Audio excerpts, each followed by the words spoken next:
우리가 계속 다이어트에 열을 올리지만 네. 반대쪽에서 울고 계신 분들이 있어요. 많지는 않지만 네. 그래도 그분들은 또 나름 절실함이 있거든요. 그렇죠. 멸치 쪽이라고 이제 부르기도 합니다. 왜냐면 아무리 먹어도 살이 찌지 않는 자들. 네. 살을 좀 찌워보자. 네, 네. 난 커지고 싶다. 제가 이 얘기를 하면은 우리 오 원장님은 세상에서 그게 제일 쉬운데 왜 그걸 가지고 이제 이해가 안 된다. 이해를 못하겠다 이렇게 맞아요. 하시는데 유튜브에서 요새 제일 화제가 되고 있는 게 뭡니까? 약투 아닙니까? 이런 얘기. 좀 민감한 제가 그걸 뭐 어떻게 하다는 얘기가 아니고 가끔 이런 질문도 오세요. 그거 하면 커지냐고. 처음으로다가 약투를 하셨던 그 이제 유튜버 박승현 TV 그 박승현 님도 보디빌딩 하시기 전에 맞아요. 옛날 사진 보니까 엄청 말라. 호리호리 하시더라고요. 근데 그분은 굉장히 우람하시잖아요. 그쵸. 근데 그분의 거대한 사이즈만 보고서는 본인의 한 맺힌 어떤 그런 이 원한을 한을 풀 수 그쪽- 있는. 그래서 그런 위험한 걸 물어보시는 분들이 가끔 계십니다. 근데 그건 정말 위험해서 정말 하면 안 되고요. 다들 그러시거든요. 나는 많이 먹는데 왜 살이 안 찔까요? 라고 이제 얘기를 하는데 살이 안 찐다라고 하면은 그거는 당신이 많이 먹지 않기 때문이다. 이분은 답답한 거예요. 자기는 죽어라 먹는데. 본인 한계에서는 최선을 다해서 그렇죠. 먹고 있는 거 아닌가요? 네. 그럼 이거예요. 그 토할 때까지 먹어야 되나요? 저는 그런 의견을 반대하고 싶지는 않습니다. 많이 먹는 것도 되게 중요한데 많이 먹은 게 그대로 빠져나간다면 네.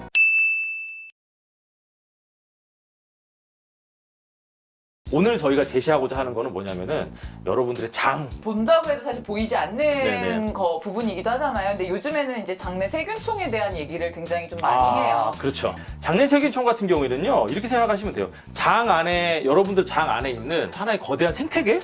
그쵸. 라고 봐야 되겠죠. 약간 적군과 아군이 공존하고 있는? 맞습니다. 어떻게 보면 이렇기 때문에 면역력하고도 좀 약간 관련이 좀 있지 않겠습니까? 면역력하고도 관련이 있고 실제 이제 얘네 비율이 네. 뭐 그냥 되게 쉽게 생각해서 좋은 애가 많은 경우가 몸이 그냥 건강한 거예요. 그러니까- 많은 분들이 네. 효율성이 좀 약간 떨어지는 장을 가지고 계신 분들이 많죠. 물에서 이렇게 그 짐승 가죽 같은 거 이렇게 하고서는 그런 만약에 시대였으면은 아마 적자 생존의 어떤 그런 거에 의해서 그분들이 맨 처음에 먼저 불과 몇십 년 전에 뭐 아랍권 같은 경우 되게 똑똑하고 막 이런 그렇죠. 여자들 막 털 많은 여자들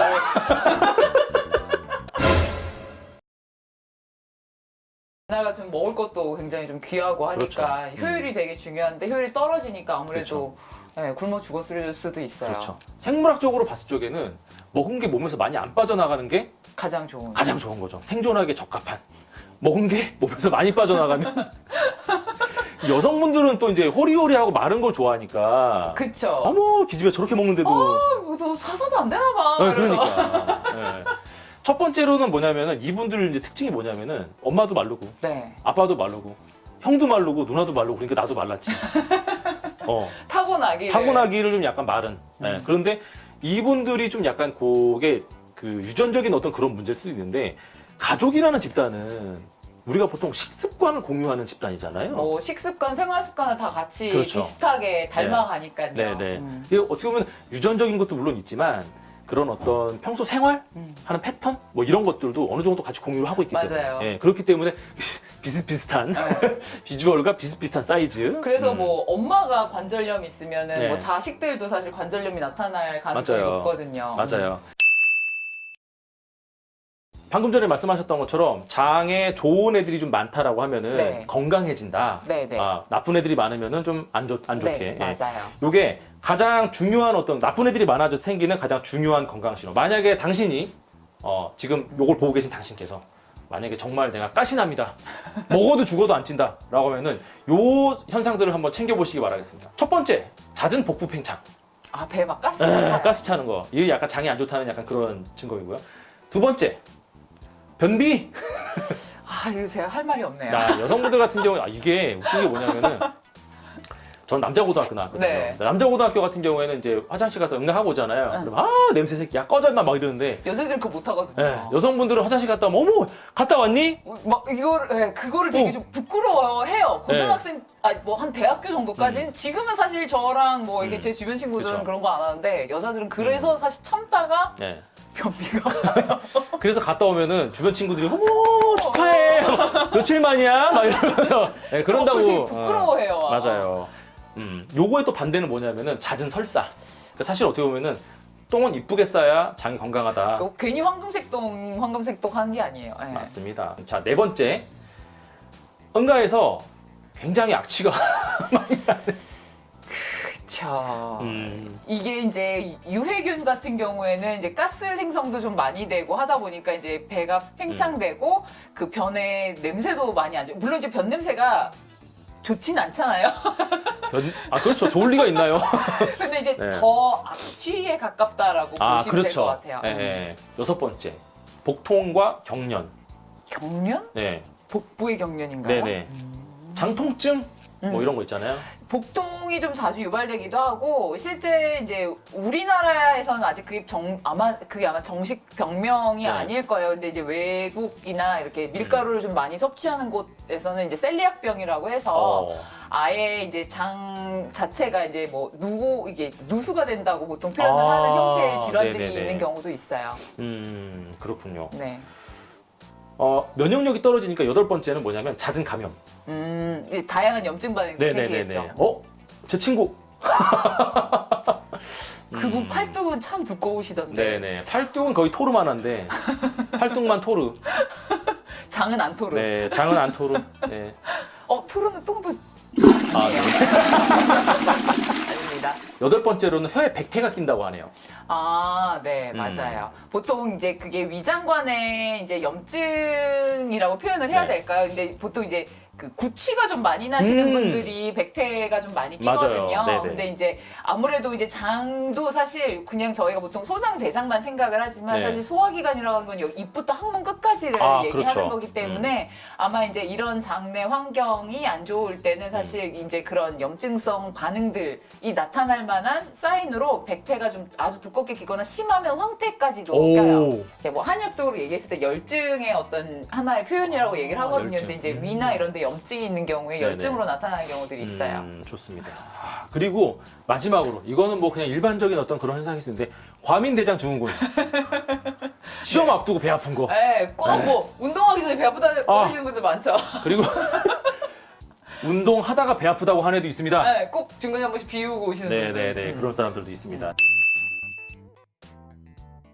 사실 또 하나 좀 중요한 것 중에 하나는 그 세균총에 영향을 주는 것들 중에 사실 뭐 항생제 계열 같은 걸 좀 오래 복용하시거나 하시면 좀 더 안 좋은 경우들이 있거든요. 맞아요. 이제 네네. 그러면 이제 사실 뭐 항생제가 좋은 애 나쁜 애 가려서 죽이는 게 아니라 싹 다 죽여버리는 거라서 이제 그 이후에 이제 관리나 이런 것들도 사실 좀 잘 해야 돼요. 왜냐면 항생제를 꼭 먹어야 되는 경우들이 있어요. 그렇죠. 그래서 이제 그게 뭐 복용하고 난 뒤에 사실 장에 그런 세균총의 그 상태가 되게 안 좋아지는 경우가 많아서 이제 그 이후에는 이제 좋은 식사, 뭐 그다음에 이런 것들을 통해서 관리를 해주시는 게 네네. 중요합니다. 치킨의 원료가 되는 닭 있잖아요. 네. 닭에 항생제 많이 들어간다고 하던데 걔도 많이 먹으면 안 좋겠네요. 뭐 닭뿐만이 아니죠. 사실 정확히 그렇죠. 말하자면 뭐 소나 돼지에도 네. 요즘에는 이제 다 많이 들어가니까. 들어가고.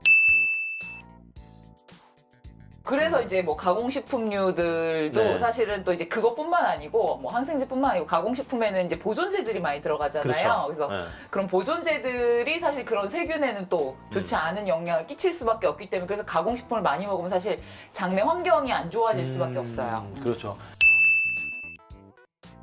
또 하나는 술과 담배.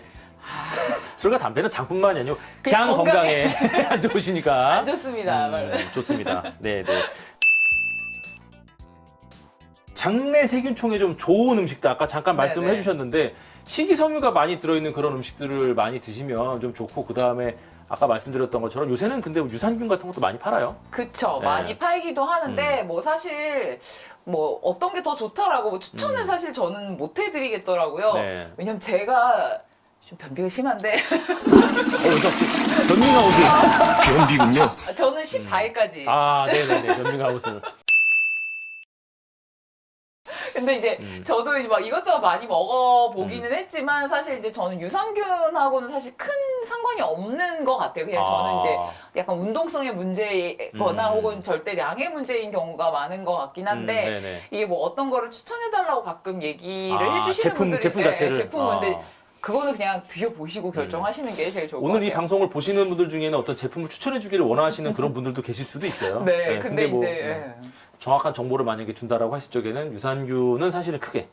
저는 그래서 예전에 저한테 운동 배우러 오셨던 분한테 이런 얘기도 한 적이 있었어요. 그때는 이제 이 지금처럼 약국에서 파는 유산균이나 이런 것들 제품이 많이 없을 때였었어요. 네네. 프로바이오틱스나 이런 게 없을 때라 집에 청국장 만드는 기계 있잖아요. 거기다가 유산균을 넣어서 우유를 넣어가지고 아, 요거트를. 요거트를 만들어서 그거를 하루에 1리터씩 퍼먹으라고 그랬었어요.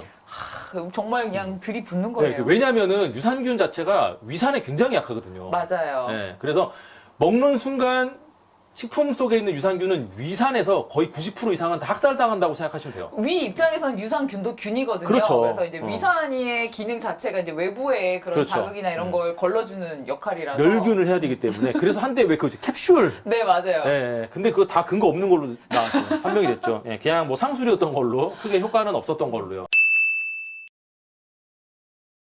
근데 이제 가장 큰 문제는 사람들이 프로바이오틱스를 먹는데 이제 이 프로바이오틱스도 일종의 생물체잖아요. 아, 그렇죠, 그렇죠. 이제 생물체인데 그럼 얘네들한테도 얘네들이 먹고 살 수 있는 것들을 줘야 된단 말이에요. 보통 근데 이제 좋은 애들이 좋아하는 것들은 대부분 누가 봐도 좀 건강식인 것들, 그렇죠. 뭐 좀 야채 위주, 뭐 이런 것들인데 사실 프로바이오틱스 막 먹고 막 가공식품 먹고 아무 의미가 없는 거예요. 아, 그렇죠. 그렇죠. 그래서 이제 제대로 이제 프로바이오틱스 같은 걸 섭취해서 이제 장의 환경을 좀 개선하고자 하신다면 사실은 이제 얘네들이 잘 먹고 잘 자랄 수 있는 이제 먹이를 제대로 공급을 해주는 게 사실 그렇죠. 되게 좀 중요한 부분이에요. 그렇죠. 그 먹이를 잘 공급해 주는 게 어떻게 보면 식이섬유. 네, 식이섬유고 되게 좀 재밌는 게 요즘엔 프리바이오틱스라고 해요. 프리 네, 프리바이오틱. 프로가 아니고 네, 프리바이오틱스라고 해서 이제 또 프로바이오틱스의 먹이가 되는 거를 또 약재로 만들어서 팔더라고요. 그래서 이제 뭐 그걸 같이 먹어야 같이 된다라고 먹어주면. 막 이제 케이블 TV에서 방송이 나오는데 옆 채널 딱 돌리면은 이제 프리바이오틱스 팔죠. 괜찮네요. 홈쇼핑에서 바로 딱. 나쁘지 않은 사업 아이템인 것 같습니다. 뭐 요즘에는 이제 뭐 다 챙겨 먹는 게 사실 좀 힘드니까 네네. 이제 그런 식으로 이제 먹기도 하는데 사실 저는 한편으로 좀 안타깝더라고요. 옛날에 그 옛날 영화 데몰리션맨에 보면은 네네네. 그 음식을 이렇게 알약으로 먹잖아요. 아, 맞아요. 그 미래의 모습을 네, 맞아요. 사실 마치 그걸 보고 있는 영양소만 느낌. 섭취하는 것 같은. 그런 느낌. 하지만 어떻게 보면 편의성이라는 면에서 봤을 적에는 효율성이라는 면에서 봤을 적에는 그쵸. 네, 굉장히 우리가 좋은 세상에 살고 있다는 거. 어차피 제대로 못 먹을 거라면 네. 뭐 그냥 몇 알이라도 챙겨 네네네. 먹자라는 거. 지금 이제 많이 나오는 유산균이나 프로바이오틱스나 이런 것들은 뭐 그냥 식품이고 약간 보조제 같은 그런 거니까 일단 드셔보시고서는 잘 맞는 거를 판단을 하시되 아까 말씀하셨던 것처럼 프리바이오틱스? 네, 뭐 그런 것들을 같이 복용을 해주시거나 그다음에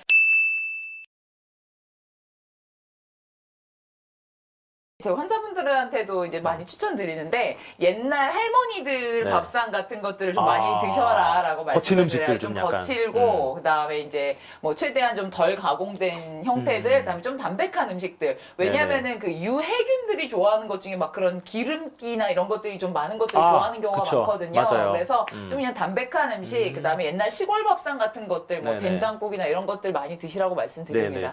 그리고 뭐 또 하나는 곡물 중에서 식이섬유가 굉장히 많이 들어가 있는 게 이제 귀리. 네네. 네, 귀리인데 보통 이제 오트밀에 얼류죠. 맞아요. 네, 오트밀 같은 경우도 굉장히 호불호가 갈리는데, 그 뜨겁게 만들면 전 좀 못 먹겠더라고요. 네, 그 식감 자체가 약간 콧물 같다.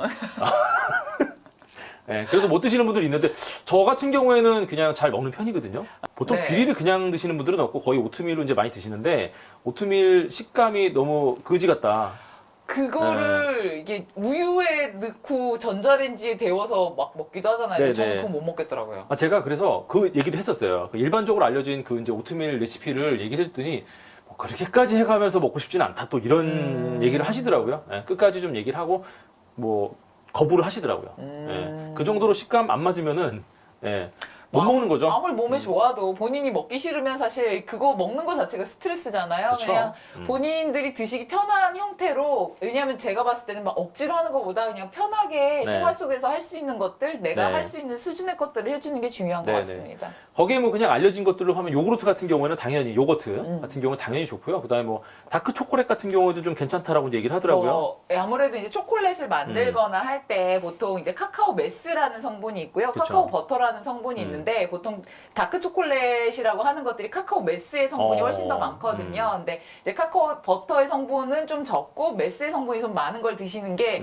뭐 그런 부분에도 좋고 사실 항산화 물질이나 이런 것들도 많이 네. 들어있죠. 그렇죠. 그리고 이제 뭐 많이 그냥 식품으로서 먹는 것 중에 또 생강? 생강도 좋고요. 네. 뭐 마늘도 귀리도 네, 뭐 그쵸. 추천할 만하고 네. 뭐 사실 뭐 야채 같은 거는요 그냥 많이 드시는 건 괜찮아요. 이제 다만 이제 좀 주의해야 될 게 아까 뭐 귀리도 말씀해 주셨지만 간혹 가다가 이제 귀리나 이런 거에 알러지 있는 분들이 있거든요. 그렇군요. 그래서 이제 네. 본인이 알러지만 없으면은 네네. 이제 뭐 어느 하나만 또 너무 많이 드시지 마시고 골고루 섭취해 주시는 게 좋습니다. 네. 장 건강을 통해서 살이 찌지 않으신 분들의 어떤 소화 흡수력을 높이는 방향으로 저희가 그 이제 방향을 그렇게 잡고 좀 제안을 좀 드린 거죠. 제안을 드렸는데 혹시라도 저희가 이제 방송을 통해서 그 장이 약하신 분들에 대한 어떤 증상도 말씀을 드리고 장에 좋은 음식도 얘기를 해드리고 장에 안 좋은 음식도 얘기해드리긴 했는데 체크를 한번 해보시고 만약에 내가 정말 장이 건강하지 않고 장내 세균총이 좀 굉장히 약하다라고 생각하시는 분들 같은 경우에는 저희가 제안 드리는 방법들을 한번 해보시는 것도 나쁘지 않을 것 같아요. 저희가 말씀드린 게 뭔가 약간 무리한 거를 말씀드린 건 없어요. 그쵸, 뭐 시골 밥상 같은 거를 드시라고 그쵸. 한 게 막 그렇게 무리한 건 아니잖아요. 그쵸. 뭐 트러플 오일을 뿌려 드시라는 그렇죠. 건 네네네. 아닌데 네. 그냥 네. 밥에 뭐 담백한 국 같은 거 좀 드시면서 장의 네. 환경을 좀 만들어 놓고 그리고 나서 뭐 조금 더 뭐 추가적으로 더 섭취할 수 있는 것들이 있으면 섭취하시고 사실 운동하시고 하시는 게 사실 가장 좋죠. 네. 이거 나중에 항의 받는 거 아니에요? 뭐 그게 비법이라고? 네네. 아니 근데 사실은 우리가 비법이라고 얘기하는 것 중에 말이 안 되는 것들이 사실 되게 많거든요. 그게 뭐 있어 보이게 포장을 네네. 하는 경우들도 많은데 사실 되게 어떻게 보면 그냥 너무 당연한 것들이 사실 정답인 경우가 많죠. 그렇죠. 상식을 제안해 드리겠습니다. 살을 쪄보고 싶은 아니면 체중을 늘려보고 싶은 우리 스미골족들에게 제가 제안을 드리는 첫 번째 제안. 장을 한번 네. 건강하게 만들어 봅시다. 장을 건강. 소화 흡수율을 높여봅시다. 네. 많이 드시는 거를 늘려보시는 것도 한번 해보시고요. 운동량을 늘리시는 것도 괜찮은데 만약에 그거 두 개 다 여러분한테 큰 효과를 못 봤다라고 하면은 이렇게 나의 장 자체에 있는 그 생태계를 한번 체인지 해보는 방법을 제안해 드리도록 하겠습니다. 자, 오늘 좋은 말씀 너무 감사합니다. 네. 자, 그럼 저희는 다음 시간에 다시 돌아와서 여러분들께 건강한 건강상식을 알려드리도록 하겠습니다. 최실당의 피튜브는 뭐 혼자서도 물론 하겠지만은 이제 주제에 따라서는 조아라 원장님 네. 직업이 한의사? 한의사입니다. 네, 그리고 이제 뭐 쇼 불량헬스에서 저희와 함께 이렇게 이불 같이 이호근 선생, 효쌤 또 이제 조만간 이제 출연을 할 예정이고요. 그리고 제가 여기저기 돌아다니면서 이것저것 그냥 뭐 나머지 잡다한 것들은 그냥 다 여기로 이제 긁어서 쇼 불량헬스 채널의 쓰레기통 같은 그런 코너라고 이제 보시면 되겠습니다.